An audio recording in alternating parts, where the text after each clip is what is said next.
Well, while protesters demand justice in the wake of Stephon Clark's shooting, next week marks 50 years since the nation was gripped by the death of another black man, a civil rights icon. Dr. Martin Luther King Jr. was shot and killed on the balcony of his motel in Memphis, Tennessee, 5 decades ago. His death was met by a week of civil unrest across dozens of U.S. cities and one of several moments in 1968 that still impact us today. For more on that historical event, we want to bring in CBSN contributor Willis Sparks. He writes for Signal, a newsletter produced by G0 Media. And, you know, Willis, usually when you're here, we're talking about something that unfolded around the globe, maybe this week. But today, we're sort of going to look back to look forward in a way, right? So let's remind people what it was like in the moments after Dr. Martin Luther King was killed. Well, you know, I think that to really capture the mood of what the country felt like that day, if you go back and look at Robert Kennedy's speech that he made in Indianapolis that night, he was obviously a presidential candidate, a leading presidential candidate, and it was left to Robert Kennedy to announce to the crowd at that rally that Dr. King had been murdered. And you can hear the gasp when if you go to YouTube, look at the tape, you hear the gasp and you hear his plea for people to remember nonviolence when they remember Dr. King, and talked in very personal terms about the assassination of his own brother and, you know, understand what it's like to lose someone that you care about. And 6 weeks later, Robert Kennedy himself was murdered at the Ambassador Hotel in L.A. Right. So, yeah, I mean, in Signal, we tend to look at the big picture, the global picture. But when I was trying to think about what to write about this week, and I saw that the anniversary was coming up of Dr. King's assassination, I started to think about 1968 and what a crazy year that was. You start in January with North Korea actually capturing a U.S. surveillance ship and holding more than 80 U.S. crew members for almost a year, hostage, essentially. A week later, the Tet Offensive happened, which changed the Vietnam War, a heavy casualty battle, the worst fighting in the Vietnam War. Then in March, Lyndon Johnson said, I can't win, I'm not going to be reelected, and he announced he would not seek reelection. Then less than a month after that, you had Dr. King being assassinated. Then you had the Robert Kennedy assassination. Then you had the riots in Chicago at the Democratic Convention. Crazy year in the U.S., and then you take it global. We had 1 million people marching through the streets of Paris demanding change. We had 750,000 Warsaw Pact troops crushing the Prague Spring in then Czechoslovakia. You had a student uprising in Poland. You had a civil war in Nigeria that created a humanitarian crisis. You had the Cultural Revolution in China kicking into high gear with Mao Zedong sending 17 million young people to the countryside. Right. Crazy year. And you start thinking about that and everything that's happened in this country in the last year, the last 10 years. It really offers an interesting perspective. I mean, that was a period of time where many people, you know, said that America lost its innocence. And you're right. You see echoes now.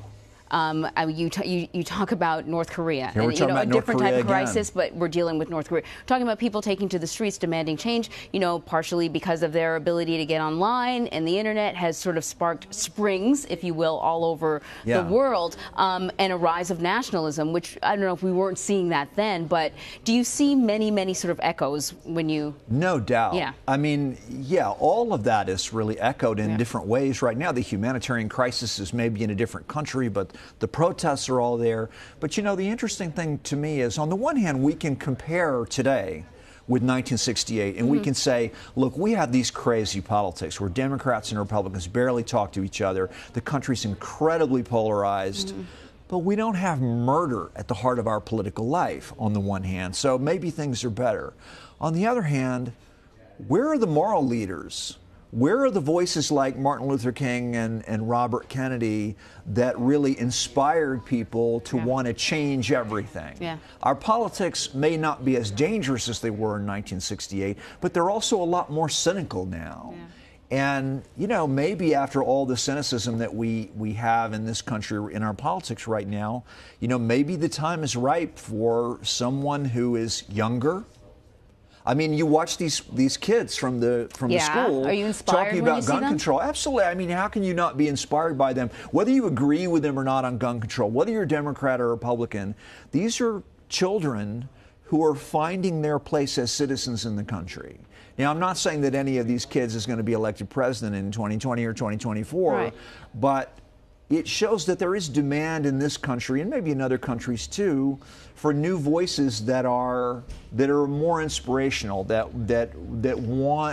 fulfill people's demand or sort of rise above the cynicism of the current moment in our politics and arguably in international politics as well. Do you see in them the spirit that perhaps was present in the late 60s when people were demanding change? Well, you know, 1968 was different for a lot of reasons, and one of them is that when, you know, the Vietnam War mattered for young people differently because kids were getting drafted.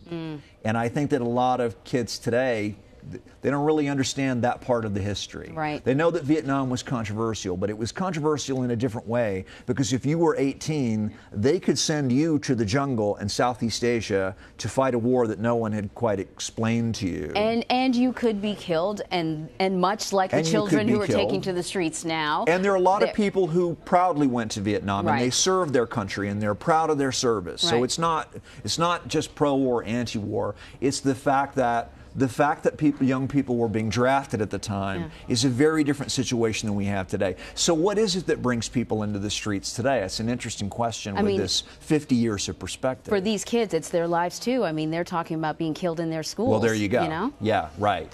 Why is this violence being forced on us? Yeah. Don't we have some say?